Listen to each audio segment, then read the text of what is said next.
Pak, bagaimana mekanisme pihak ketahanan pangan ini melakukan penyaluran dan penggunaan anggaran setelah APBD ini disahkan?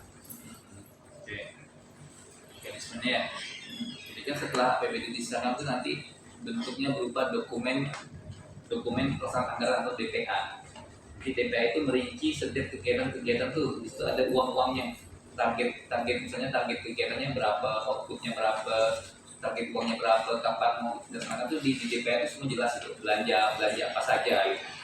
Jadi setelah ditetapkan baru kegiatan itu dilaksanakan nanti melalui biasanya masing-masing kan ada bidang-bidang nih, di masing-masing bidang tuh nanti udah dibagi nih kegiatannya apa gitu, bidang A, B, C kegiatannya berapa, anggarannya berapa, nanti setelah ada baru mereka melaksanakan kegiatan, setelah dilaksanakan baru nanti dipertanggungjawabkan atau namanya SPJ, jadi bukti pertanggungjawaban nanti diserahkan ke bagian keuangan, nanti setelah bagian keuangan barulah dicairkan dananya, barulah masuk, barulah nanti anggarannya terrealisasi itu.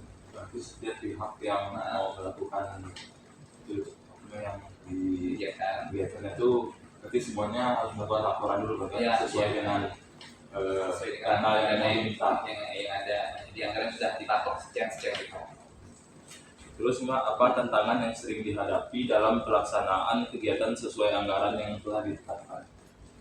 Tantangannya itu banyak sih, lain misalnya masalah waktu,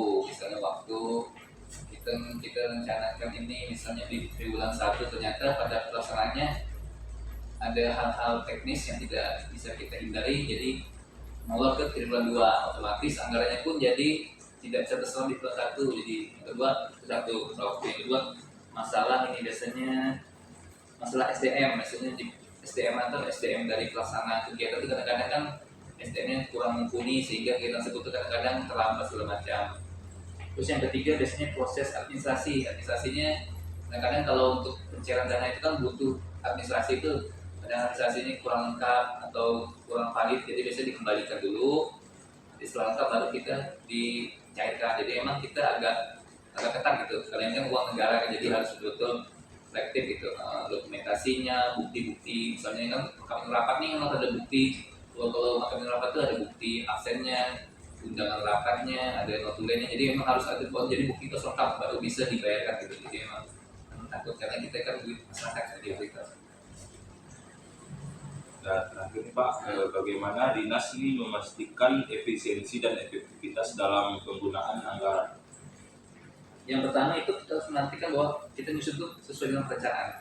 Kita kan masing-masing kegiatan udah buat perencanaan itu disusun secara matang. Yang kedua setelah disusun baru kita ada namanya istilahnya manajemen itu, manajemen. Pernah belajar manajemen tuh?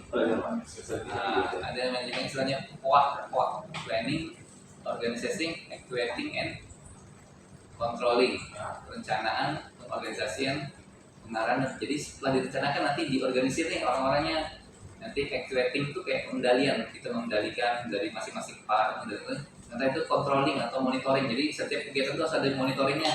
Biasanya kita di dinas ini ada monitoringnya setiap bulan sekali, itu ada monitoring, ada rapat monitoringnya, ada rapat evaluasinya. Jadi itu bagaimana cara kita untuk memastikan bahwa itu efektif, kita monitoring terus kita sepanjang tahun dari awal Januari sampai Desember gitu. Terima kasih Pak. Oke.